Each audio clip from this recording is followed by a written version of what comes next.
1960년 4월 19일 한성여중 2학년 진영숙. 자유당 정권의 부패와 독재에 저항을 결심한 진영숙은 시장간 어머니께 편지 한 통을 남깁니다.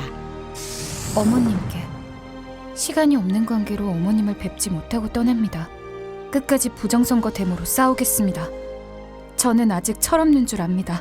그러나 국가와 민족을 위하는 길이 어떻다는 것은 알고 있습니다. 여중생 진영숙에게는 무슨 일이 있었던 걸까요? 집권 자유당 제4대 대통령 후보 이승만, 부통령 후보 이기붕. 이에 맞선 민주당은 대통령 후보의 조병옥, 부통령의 장면을 내세웁니다. 그러나 대선을 꼭 한 달 앞둔 1960년 2월 15일 조병옥이 갑작스럽게 사망합니다. 강력한 야당 후보 조병옥의 죽음으로 이승만의 사선 고지는 따논당상. 문제는 부통령이었습니다.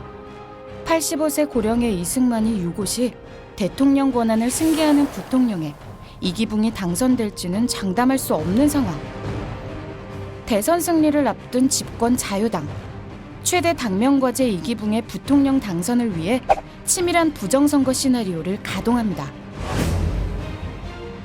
뇌물과 기업 강제헌금으로 마련한 불법 선거자금 70억 환의 실탄.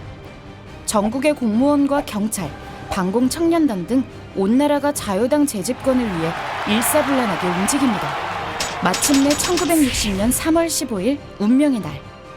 40% 사전투표, 유권자 매수, 투표한 바꿔치기, 개표 조작 등 온갖 선거 부정이 자행됐습니다. 상상을 초월한 부정선거가 펼쳐지자 분개한 민주당은 선거 당일 오후 4시 40분 선거 무효를 선언하고 투표를 거부합니다. 1960년 3월 16일 선거 결과 대통령 이승만, 부통령 이기붕 당선. 95%도 넘는 터무니없는 득표 결과를 의도적으로 낮추고 낮춘 득표율이었습니다.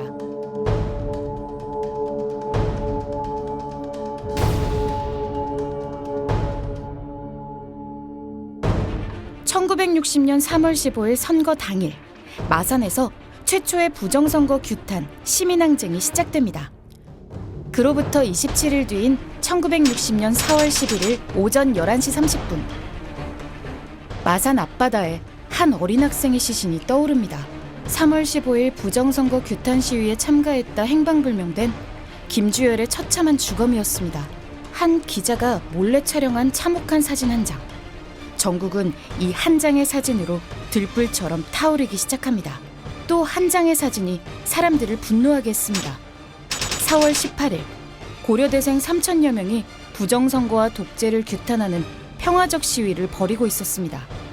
시위를 마치고 돌아가던 학생들은 청계천 사가에서 정치 깡패들의 무차별 습격을 받아 수십 명이 큰 부상을 당했습니다.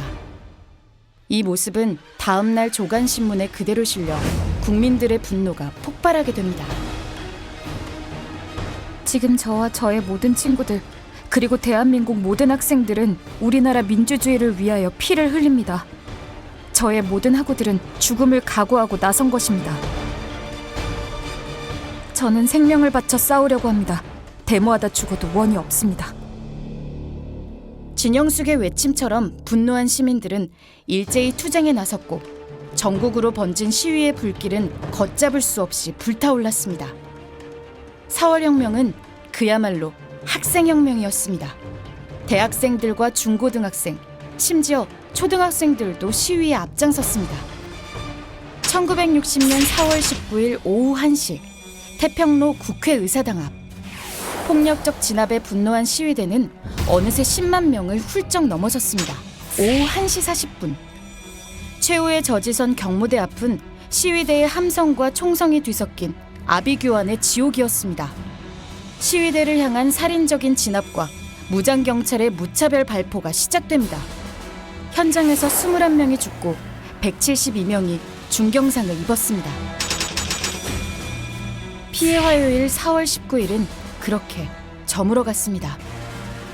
1960년 4월 25일 오후 3시 서울대 교수회관. 27개 대학 교수단 300명이 긴급 시국 선언을 발표합니다. 300명의 교수들은 4.19로 희생된 제자들을 추모하며 거리 시위에 들어갑니다. 계속되는 반독재 항쟁에 미국마저 자유당 정권에 대한 지지를 철회합니다. 12년 자유당 독재는 종말을 향해 가고 있었습니다. 첫째는 국민이 원하면 대통령직을 사임할 것이며, 둘째는 지난번 정부 통령 선거에 많은 부정이 있었다고 하니 선거를 다시 하도록 지시하였고, 이규근 의장이 공직에서 완전히 물러가겠다고 결정한 것이다. 마침내 이승만 대통령은 4월 26일 하야했고 철옹성 같던 자유당 독재는 막을 내렸습니다. 이틀 뒤인 4월 28일 새벽 5시 50분 경무대별관 제36호 관사. 난데없는 10여 발의 총성이 새벽 공기를 가릅니다. 자유당 정권의 2인자 이기붕은 자신의 아들이자 이승만의 양자인 이강석이 쏜 총탄에 비참한 최후를 맞고 맙니다. 당시 큰 충격을 안겨줬던 이기붕 일가 자살 사건은 일부 타살일 수도 있다는 의혹을 남기며 역사 속에 묻혔습니다. 이기붕 일가가 죽고 한 달 뒤인 1960년 5월 29일 새벽 김포공항. 조종사 3명만 있는 전세 여객기가 노부부 둘만을 태운 채 하와이로 이륙합니다. 건국의 아버지로 추앙받던 이승만은 그렇게 쓸쓸히 다시는 돌아오지 못할 미국 망명길에 올랐습니다.